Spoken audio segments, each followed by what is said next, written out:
All right, welcome everyone. Let's go ahead and get started. Thank you so much for joining us for our webinar, Let's Talk About FASD. I'm Dr. Christy Kiyonaga. I'm a pediatrician with the Everett Clinic in Shoreline, and I'm also Wonderland's medical director and board member. I'm so happy to be with you here today to discuss why it's so important to talk about FASD, which stands for Fetal Alcohol Spectrum Disorder. As a primary care pediatrician, I have definitely found it challenging to discuss this topic with families, and I look forward to hearing and learning from our panelists, as well as from all of you about how you talk about FASD. A few housekeeping notes before we get started. This webinar is being recorded. You can see and hear our panelists, but attendees do not have videos or microphones enabled. If you have a question or need technical support, that's totally fine. Please send us a message in the chat. We will have a live question and answer session after all three of our panelists present. Please send questions for panelists through the chat or the Q&A function. You can submit questions anytime throughout this webinar. We will be sharing slides and a recording after the webinar. Captions with translation options will be added to the recording once it's uploaded to YouTube. Lastly, I would like to acknowledge that talking and hearing about prenatal substance exposure and FASD can be really difficult. Thank you all so much for your openness to having this conversation and learning with us today. Wonderland started Hope Rising Clinic so that all families impacted by prenatal substance exposure have a safe place to go for comprehensive services and support. We really want to provide a healing and judgment-free environment for children and their caregivers. There can be a lot of stigma and shame associated with FASD, but we are here to learn, support, and increase resources for all of our families. And with that, I will hand things over to our first panelist, Dr. Julian Davies. Dr. Davies is a clinical professor of pediatrics at the University of Washington and consultant for Hope Rising Clinic. A few months ago, I had the opportunity to watch Dr. Davies and a really talented team of clinicians evaluate 2 kids for FASD. I was most impressed by his ability to talk about FASD with families in a way that was scientific, but also really compassionate. So Dr. Davies, I'll hand it over to you. Hey, thanks a lot. Nice to virtually meet everybody. I'm going to be talking a little bit about a whirlwind tour through the different diagnoses under the umbrella of fetal alcohol spectrum disorders, and also share a bit about how we talk about FASD with birth parents, caregivers, kids, and so on. I've been a pediatrician at the UW FASD clinic for almost 20 years now and involved with Hope Rising since they started. I wish there were about 10 Hope Rising clinics, but we'll make do with one for now. And if we can go to the next slide, we've got the FASD umbrella, which my down under colleagues call Fasd, which I think has a nice ring to it, but I'm seeing if I can get it to take off. But under the fetal alcohol spectrum disorder umbrella, there's a couple of medical diagnoses that are good to know about. The original and most visible diagnosis on that spectrum is fetal alcohol syndrome, or FAS, right? And that's a permanent birth defect syndrome where you have poor growth at birth or during childhood. You also have a set of 3 pretty subtle facial features that, when combined together, make a unique face of fetal alcohol syndrome. And then we see brain impacts, which can be structural or functional.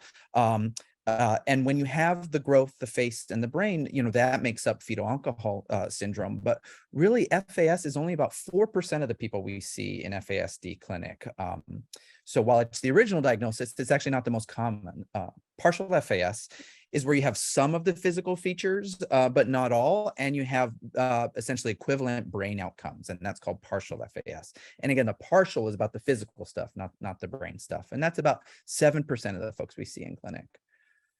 Here comes one that's always a bit hard to say. Static encephalopathy alcohol exposed is a term that may be appropriate if you have similar brain impacts as FAS and partial FAS, but you don't have the growth or the facial features. And that's almost 1/3 of the folks we see in clinic.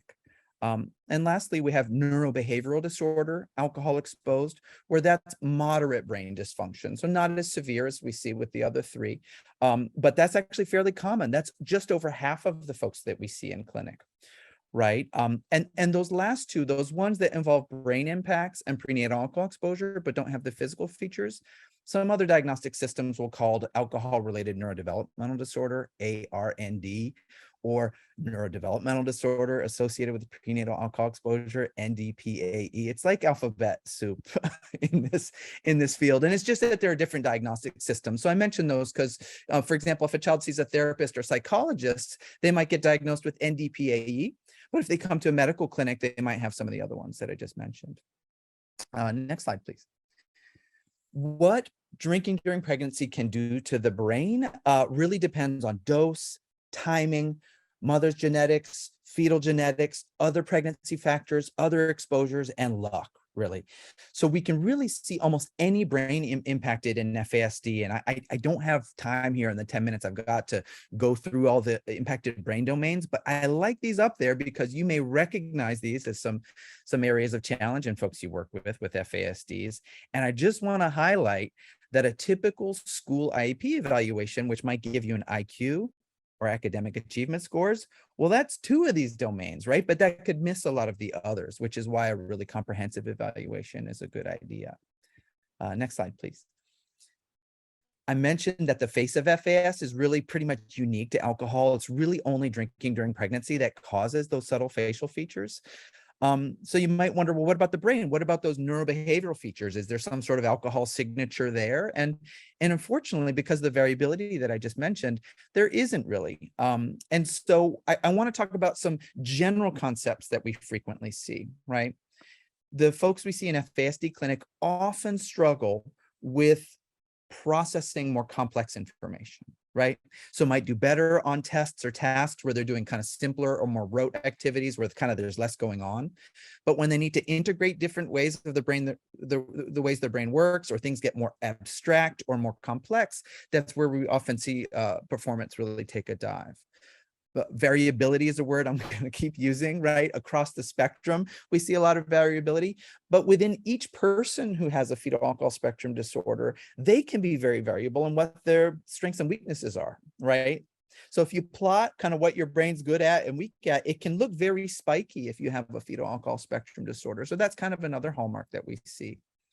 Variability from day to day, moment to moment, situation to situation is another thing to keep in mind, because what your kid can do in a testing session with a really friendly one-on-one person may not be what they can translate into real world performance in a classroom with all of the other distractions going on. And finally, kind of turning points are an important thing to think about, which is that just at different points in your life, there's sort of a leveling up that happens where typically developing peers might make that leap. But if you have fetal alcohol spectrum disorders, it might be harder for you, for example, at the transition from kindergarten to first grade, or from third to fourth grade, where you've learned to read and now you're reading to learn. Middle and high school transition to living independently as a young adult.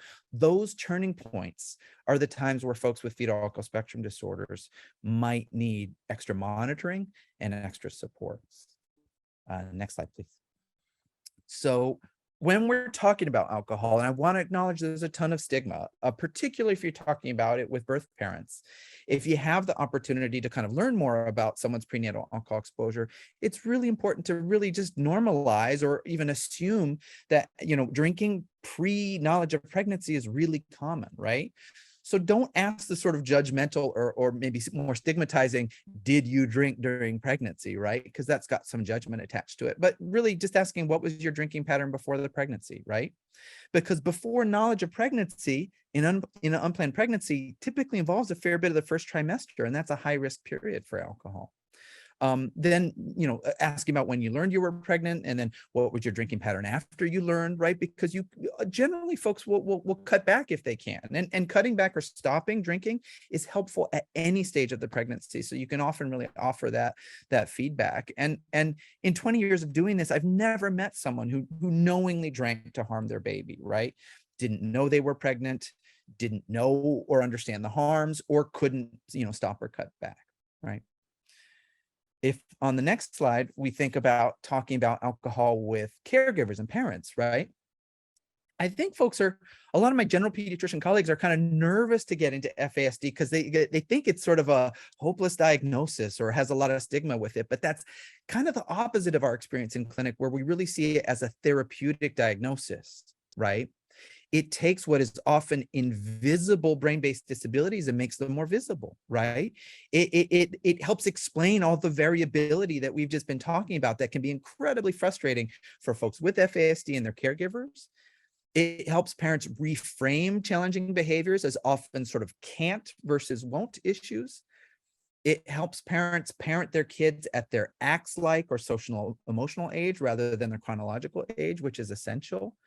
It helps connect parents to other caregivers who get it, and helps, advocate for respite and self-care, because parenting kids with FASDs is really hard. And without knowing that the kid you're parenting has an FASD, how are you going to advocate for them in schools where often there's a lot of education that needs to be done around FASDs? So that's how we tend to approach talking about it with parents.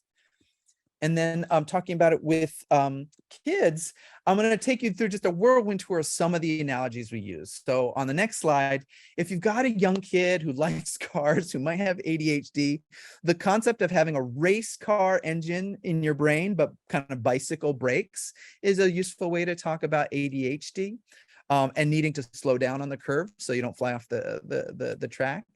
Next slide, you might have an older kid that loves, some Marvel Cinematic Universe, right? And they're, superheroes. I mean, strengths are great, but they're boring without weaknesses. And I'm looking at you, Superman. And a lot of these characters, if you look at their origin stories, there's toxic exposures, right? And it's a great hook to be like, to really focus not just on the invisible disabilities, but also to talk about some of the strengths associated with FASD. And also it's nice to have a supportive team like the Avengers that have complementary strengths, right? And characters like the Hulk is probably working on his zones of regulation. So the superhero analogy works pretty well.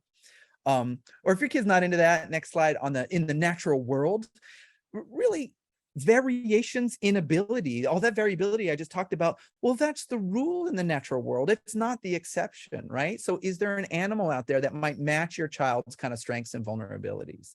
And I just happen to love this show, Tiny World, by the way. And last slide, this is kind of the last analogy we use for the more tech-oriented kids, and that's the blue screen of death. You might have seen that, right? And so janky tech, right? You're generally going to have a computer or an older iPad at home that has an underpowered processor, low in working memory, and tends to crash with too many windows open. And that sort of tech type analogy really can work really well for why kids get overwhelmed or why they get the blue screen of death at school sometimes. So next slide.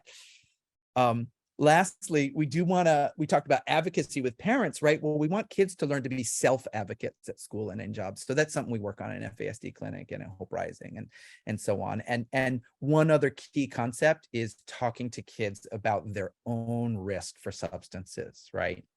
They're doubly vulnerable. If there's a genetic risk for substance use disorders and they were exposed prenatally, they're extra at risk. And so a very concrete analogy that we might use with younger kids is just the concept of you're allergic to alcohol. Because kids get what allergies are. They've got some classmate with a peanut allergy, and being allergic to alcohol is kind of a maybe not perfectly accurate, but close enough way to kind of turn down offers that might turn up later in middle or high school. And so on the last slide here, because it's in the news, right? I was watching the Nicholas Cruz defense team making fetal alcohol spectrum disorder arguments yesterday, right? And Mr. Cruz, the Parkland shooter, it is not really helping with the stigma, right? And so for me, it's really unfortunate when these cases get a lot of media attention, because it's high-profile death penalty outcomes is not the norm in fetal alcohol spectrum disorders, right? They're more likely to actually be victimized, or if they're involved in crimes, to be more low-level, more impulsive sort of crimes, and sometimes led astray by peers, right? But it's important because if the general population rates for FASD might be 1% to 5%, in certain populations like foster care or folks involved with the justice system, it's many times higher. And it's guessed that maybe 10 or 30%, we don't really know, of folks in the correctional system have FASDs. And so some of the work I do, which is pretty weird for a pediatrician, is I do some medical expert work with folks on death row or facing the death penalty with suspected FASDs. And there, again, it's not the typical outcome, but they deserve, to have their mitigating circumstances understood. And one thing that I think is really important in the context of the death penalty is that we already don't execute folks with intellectual disabilities. And if you have fetal alcohol spectrum disorder that's severe, at least, there's a really strong argument to be made that should be considered equivalent to intellectual disability. So that's a bit of work I do sort of on the side. And that's what I've got, but I'll be very happy to hear questions later. Thanks, Dr. Davies. Really quick, something that really resonates with me is how you talk about alcohol exposure with your birth parents. Your questions are open-ended, non-judgmental, and it's just so true that birth mothers don't drink to harm their babies. And we need to keep these things in mind as we talk about FASD. Please send questions for Dr. Davies using the Q&A function or the chat box. And we will now hear from Rebecca Touloux, a powerful advocate for FASD, author, and she's also a mother. Hey, everybody. So I am Rebecca Touloux, and I just want to commend Dr. Davies. That was an amazing presentation. And kudos to you for the way that you do meet and just talk with birth parents. That's incredible. So I'm just going to give you guys a rundown. I am a self-advocate for fetal alcohol spectrum disorders. I am 42 years old, and I was diagnosed with I guess it would be called partial FAS or PFAS at 34 years old. I was, so a little backstory, I was adopted at 1 month old from out of New Jersey. And once my parents got me home, I was a very sick kid. My pediatrician told my parents I had failure to thrive. I had constant ear infections, bronchitis, and the pediatrician didn't know why. So they ran a lot of tests. They ran cystic fibrosis testing. They ran all these genetic tests, and everything came back negative. So my parents were worried what was going on. And the pediatrician said, maybe it's FAS, but it was back in 1980. And they didn't know who my birth mom was, and they couldn't talk to her to find out, did you drink during pregnancy? So I got tubes put in my ears at 18 months. And then I started to turn around, and everything was on the straight and narrow. I did very well in school, but my elementary through high school experiences, it's a lot of rote memorization, at least in Maryland it was. And we always had at least 2 teachers for 30 kids all day. And that was a regular classroom. So it's a lot different these days. So I did very well in school. So what happened was when I was 32, I had my son, I had my son at 32, and I decided I wanted to find my birth parents, my birth mom especially.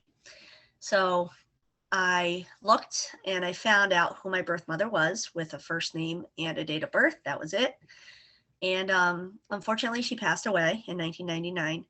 But I found out from friends and coworkers, because she was a bartender, that she drank all the time, scotch and water, scotch and ice. That was her thing. And she was drunk when she gave birth to me. So I told my parents this, and my mom, a couple weeks later, came across a pamphlet in the mail that said it was about fetal alcohol spectrum disorders. And it was from Bethany Christian Services, where I was adopted from. And so she read to me over the phone some of the symptoms and some of the signs of FASDs. And my brain wheeled back to when I was younger and the issues and the struggles I had. I stunk at math. I can't tell time on an analog clock. I can't read a ruler, or I couldn't then either. I struggled with math, social cues. I was everybody's best friend within 5 seconds. And I ended up with not a lot of friends because of that. So I decided, and then as an adult, I really, really struggled with grade school or graduate school because you have abstract concepts. So student teaching, I failed. I had no idea what I was doing. They had me tested for a learning disability in grad school. It was inconclusive. And at that point, I didn't know who my birth mom was or what she had gone through. So when I was 34, I decided I'm going to get a diagnosis. I'm in Albany, New York, and the closest place I could go was a pediatric geneticist. She took my case. I gave her photos and a background. She took me on. I'm the only adult she's seen. She diagnosed me with fetal alcohol effects. It's a term they don't use anymore. And then in the report, she put most probable fetal alcohol syndrome. My facial features were more prominent as a baby. They went away or have dissipated over time. So therein lies the issue. We need more education. We need more funding to educate doctors and pediatricians and nurses, because to be diagnosed by a genetic pediatric doctor at 34 years old, the closest one is downstate or Rochester. So yeah, a lot of work needs to be done there. But so ever since I was diagnosed, I became a self-advocate. I became an advocate for those without voices. And I can tell you that why stigma is, there is a lot of stigma, and it is very difficult to talk about FASDs. What I do, because I have no filter, is I tell people I have FASD, I give them the facts, and I give them numbers. People like numbers, people like statistics. So I also have done I've done interviews with birth moms, and I have not met one that intentionally harmed their child. My mother was an alcoholic. She had a very rough life, and I was angry when I first found out I had an FASD. But as I talked with her brother and friends and family, she had a hard life, and she numbed it with alcohol. She didn't know how to get help, and she did the best she could, and she gave me to a loving family. So I am successful. I do have struggles, but I have more strengths than struggles, I think. Impulsivity is a major issue with me, though. So if I had an early diagnosis, it would have been amazing, because my parents wouldn't have gone through all the stress and worry that they went through. They lost a baby 4 years before me, or 2 years before me, due to being premature. They adopted me, and then I came with all these issues. If more about FASD was known about, it would have prevented them from being as stressed and worried as they were. I would have had the proper supports in grad school, and maybe I would have made it through. But regardless, I've moved on, and we definitely, early diagnosis is key. Our brains are sponges, just like every other child without an FASD. So the earlier you can get to us, the better. And now that I know what's my brain difficulties, I can put supports in place for myself. And I have an amazing husband that helps me as well. And I have 2 kids, and it's amazing because they love that I act probably 25, 30. So I act like a kid sometimes, and they love that. So, I just wanted to give you a brief rundown that we are not just our difficulties, we are our strengths, and each of us has so many strengths. I am successful at my job because I perseverate on certain things, and I work with claims and I work with fraud. So I get to find the perpetrator of the fraud, and I get to go down rabbit holes and perseverate on all those things. So that's my superpower, and I know all of us have them. So we just have to educate those out there that don't quite understand us yet. So that's all I got, guys. Thank you. Thank you so much, Rebecca. We so appreciate hearing your story and your perspective. And you're so right. Early detection and intervention can make such a huge difference for children and their families with FASD. And I wish that Hope Rising Clinic had been available for you and your adoptive parents when you were younger. I really admire your perseverance in your own life, as well as your advocacy efforts to improve the lives of children and families affected by FASD.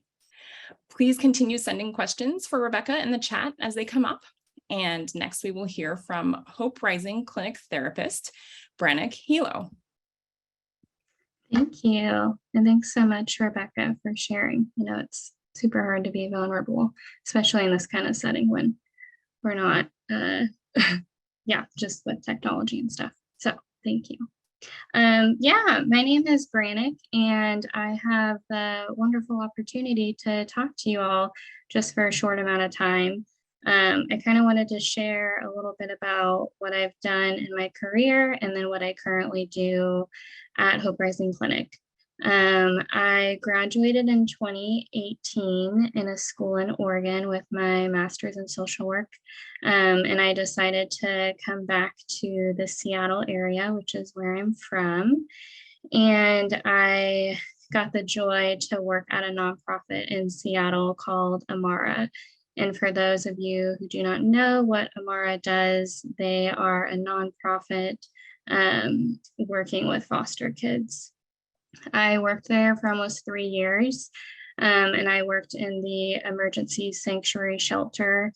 And through that experience of seeing kids removed from their homes and placed into the care at Amara, for a short amount of time, I got to talk with so many social workers and doctors, and just had the opportunity to learn so much about the foster care system. Unfortunately, due to COVID, Amara decided to close down the sanctuary, and so I was laid off. And I found another job before coming here, working with adolescents in a residential setting who struggle with eating disorders. And nothing against that population. I just discovered that I really have a joy for the foster care system and working with foster kids. And I found the job that I have right now. Next slide. So I am currently a child and family therapist, and I just wanted to acknowledge that I recognize that this position that I have holds a lot of privilege, and I don't take that lightly.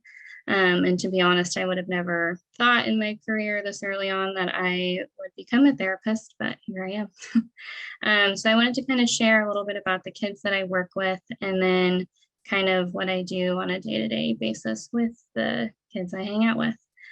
So a lot of the kids that I work with do have some form of diagnoses relating to kind of the term that's being used of an invisible disability. And what we know about this population is that they really thrive really well in structure. And so how I bring that into kind of the sessions that I do is I make it really interactive for the kids that I hang out with, and providing schedules and having timers. And I found that structure is really important, not only for all of us, but really specifically this population. And with that, I always let the child have a say of kind of how we want to make the plan, whether it's fun pictures or fun sticky notes or coloring, to allow them to have a voice in it too. Sometimes parents and caregivers will wonder why I play games or draw with them. And I go back to kind of that piece of structure. When I'm playing a game of Uno, for example, there's most of the time always a start and an end. And within the game, you can show different feelings. Say I start kind of winning and the child isn't, or vice versa. We can kind of talk about the feelings that come up with that.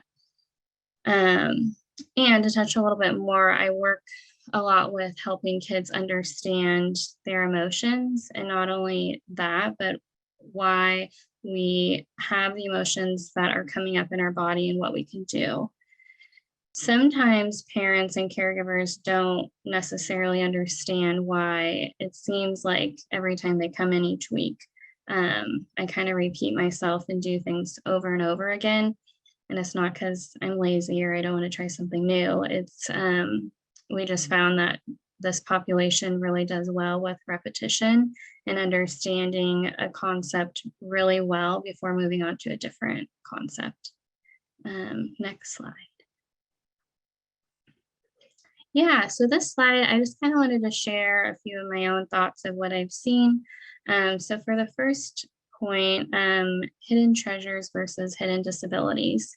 Like I said, we use the terminology a lot of hidden disabilities, and for myself included, I do have a disability, and I know that that word can become really shameful for kids to hear, and it can make a lot of people feel like they maybe are less than or stupid or whatever. And so just for my own preference, I like to say that we have hidden treasures of things that we just haven't figured out fully of how our brain works. The next point, unfortunately, I've heard a lot from parents / caregivers about along the lines of kind of what I put. So everyone looks at us, people ask me if I can get back my child. And these two sentences hold so much feelings and emotions, but the point of why I wanted to bring this up was how lack of awareness we have in our community of how this statement can provide so much shame for the population that we serve, and how cool it would be if we did have more education around FASD, that I do believe that the shame would go a lot less down and people would be able to understand and use different words, because our words have so much power. And then within my personal social group of family and friends, I hear so much of when I explain to people what I kind of do in my job. If people are carrying a child or they have been pregnant, a lot of people just talk about, well, it's just one glass of alcohol every once in a while, or it's just a few sips every once in a while, like that's okay. And I've talked to my doctor about it and it's okay.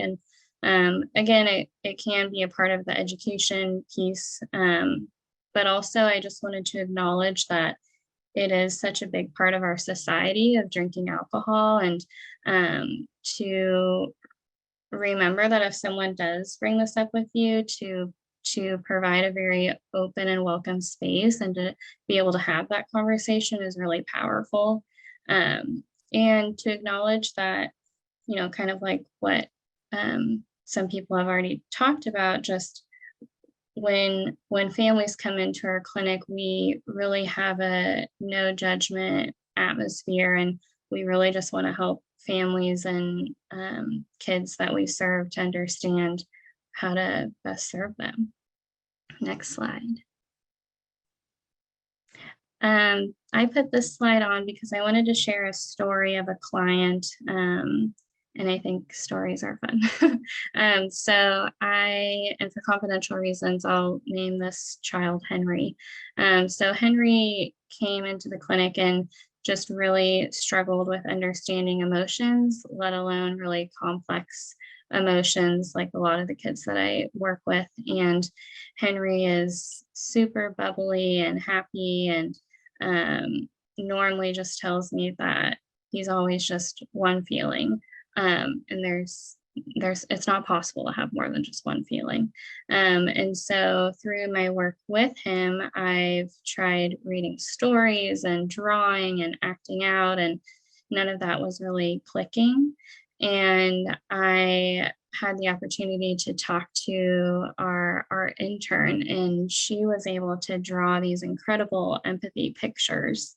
And when I showed Henry these pictures, he just totally understood what empathy can be and how he can relate empathy in his life. And it was just so powerful to see that something so simple and easy for him to hold on to, like the piece of paper, can help his brain understand what empathy is. And I bring this story up because talking about brain change and understanding, kind of going back to how some people think that, you know, these kids are a lost cause or they're not worth it, or how can anyone understand in the situation more than just a few feelings. And that's just simply not true. It takes a little bit longer to understand more complex feelings, and to be able to kind of put the pieces together, and it really is possible. Next slide.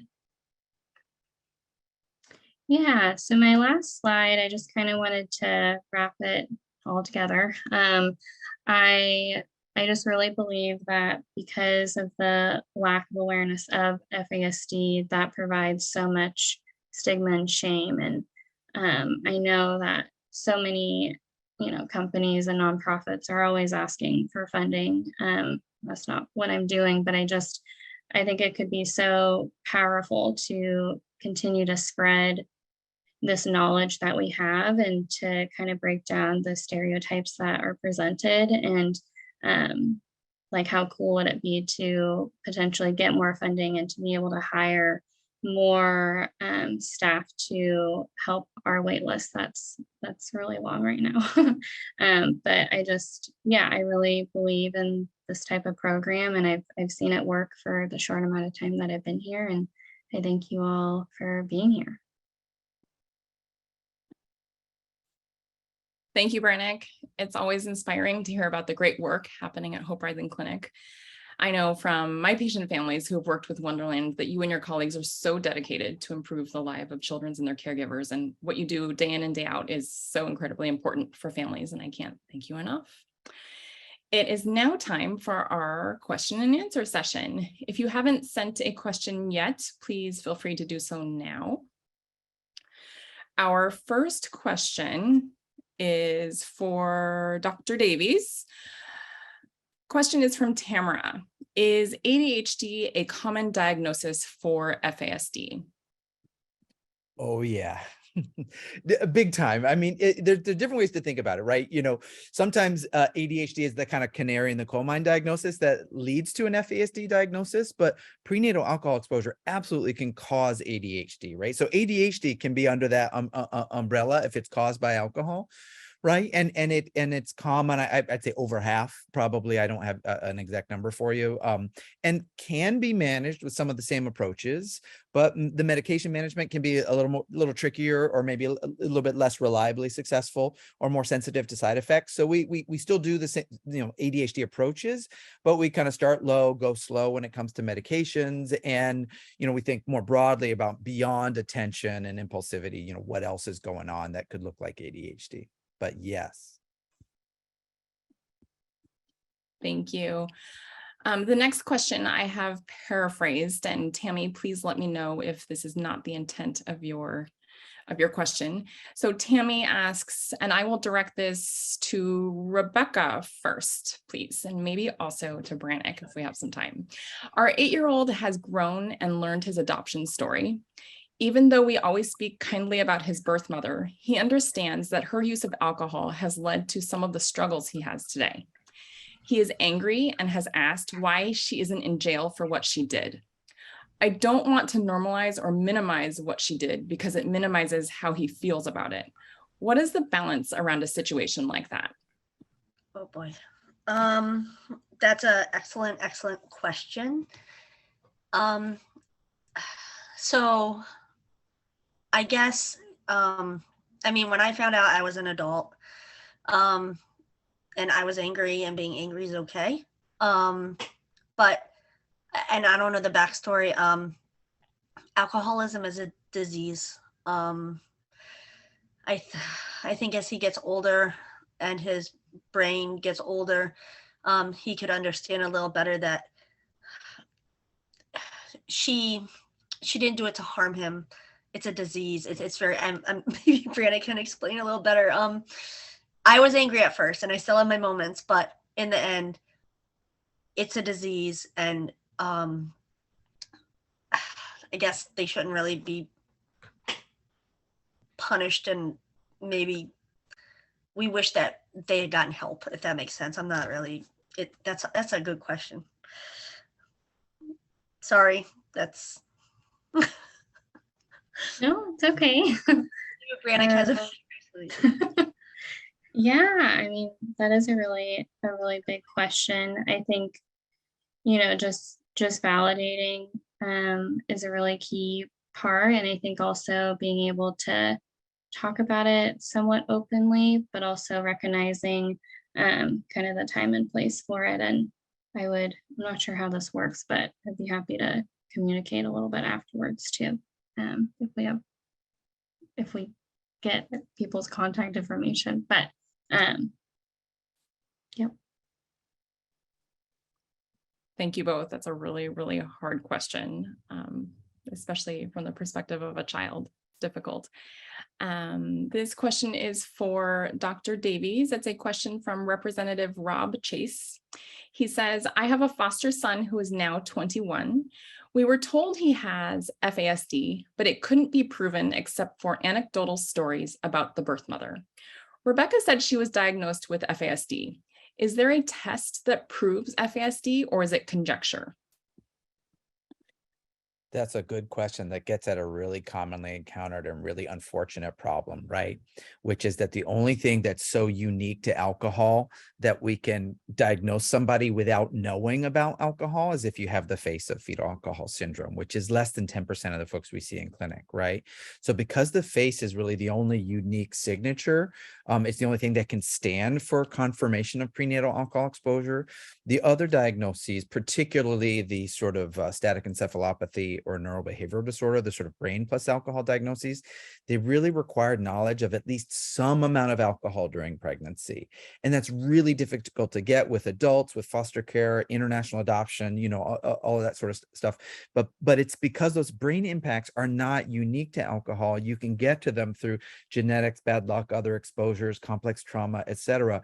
We can't make the formal FASD diagnosis in non-FAS cases without that confirmation. I know how frustrating that is, right? And there are certainly people in my practice where I really suspect that this guy adopted internationally from, Russia, probably has a fetal alcohol spectrum disorder. What I do in those situations is I diagnose the disabilities. I don't say associated with prenatal alcohol exposure, or sometimes I say with suspected prenatal alcohol exposure. But ultimately what I'm doing for those folks is to address the identified disabilities the same way I would if they had confirmed FASD. And I sort of, nudge those families towards the FASD support literature, because if the shoe fits, use it. But unfortunately, you can't make that formal diagnosis because there is no other brain imaging test, blood test, et cetera, that can prove prenatal alcohol exposure, especially like 20 years ago. Our next question is from Kelly, and this is for Rebecca. Where did you get an adult evaluation for FASD? Did it take a long time to find a clinician that could do testing for a diagnosis? Did they accept insurance, or was it private pay? So, funny story, I was diagnosed by a pediatric geneticist. So, I was 34 years old. I was not a child, but she was the only person close to me. So I sent out my whole story to her and she took it. Insurance paid for it. And like Dr. Davies said, she told me point blank, I can't write the diagnosis down, but I am pretty confident you have it. I have found different clinicians work differently. She, like I said, is kind of dated in how she, in her diagnosis and what she called it. They don't use fetal alcohol effects anymore. It took about an hour. So again, it took a lot less time than those that I hear about today. And she went a lot more based on my facial features and my head circumference and some other stuff going on with my extremities. She took that into account as well, but it was not as intense as the other diagnostic. The diagnostic centers are way more intense, which is good. So yeah, but my insurance paid for it. So yeah. Thanks, Rebecca. This next question is from Sil to Dr. Davies. I appreciate your comments about pediatricians' general perception that often FASD is a hopeless cause diagnosis. What efforts are underway to update and educate pediatricians about this, and hopefully fast? Yeah, great point. Locally, we're trying, but we're lucky we have FASD clinics here. So the pediatric residents come through our FASD clinic and hopefully are learning that way. Nationally, the American Academy of Pediatrics is really trying to push this forward too. So they've developed an AAP toolkit for pediatricians around fetal alcohol spectrum disorders that tries to really kind of boil it down. And that actually uses there's the Diagnostic and Statistical Manual, or DSM, which is sort of the tome for psychologists and psychiatrists. There's a definition of FASD in there that really de-emphasizes the growth and facial features, but focuses on the brain outcomes that can be associated with prenatal alcohol exposure. And the AP is kind of going in that direction because they want to make it they want to lower the barrier for pediatricians to think about this and consider this. I want them to also focus on growth and facial features because those are important. And as pediatricians, like, we're familiar with, facial features being part of syndromes, and we track growth all the time. So I think pediatricians are capable of diagnosing the full spectrum, but right now the AAP is pushing this toolkit to at least get pediatricians to diagnose the NDPAE, which is the brain outcomes associated with prenatal alcohol exposure. And I agree that's easier, and why not start there, and then we can increase knowledge around facial features and stuff. So it's getting there. It's slow. Like, I sympathize, but I think it's going to get better. This next question is for Brannick from Katie Lynn. I want to help eliminate stigma or negative ties to diagnosis, especially for my child, but I also hesitate to share specific struggles or diagnosis with family and friends because I don't want them to impose their presumptions on my child's. What are your thoughts? Yeah, thanks for your question. I think a good place to start is just maybe going back to maybe helping your friends and family understand how structure can be really beneficial, and also maybe just doing like small little pieces of education, and you don't have to use the terminology. You can just use brain change, or this is helpful in this way, or that kind of language. And then hopefully over time, and as your child gets a little bit older, there can be more conversation too about if you feel comfortable sharing that with all of them. Thanks, Brannick. This question is also for Dr. Davies, and it's from Matthew. Dr. Davies, do any of you have experience with pathological demand avoidance, and could that be related to FASD?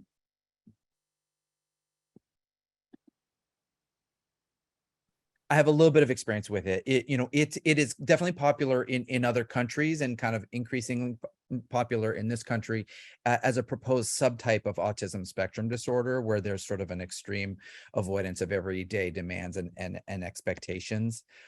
I don't have enough knowledge about it yet, and honestly, it's still not quite yet established enough as a disorder to know kind of if that fits under the FASD umbrella as well. With my current understanding of it, I tend to put PDA, type concerns. I think about it the same way as like oppositional defiant disorder, which is another disorder where it's like, okay, but why is this child oppositional and defiant? It's not enough to me to say like they have these symptoms, it's a disorder. It was like, well, why is this child, avoiding these demands? What sort of lack of skills or what setting circumstances are really contributing to this, avoidance of task demands? And if we maybe better understand their neuropsychometric kind of profile, or we better understand their behavioral health diagnoses, does that explain the symptoms that fall under that PDA label? And again, acknowledging that I'm not an expert in PDA, and I know that some of our families have found that a very useful framework to look at why their child avoids certain expectations. Okay, next question is for Brannick and Dr. Davies, and this is from Wendy.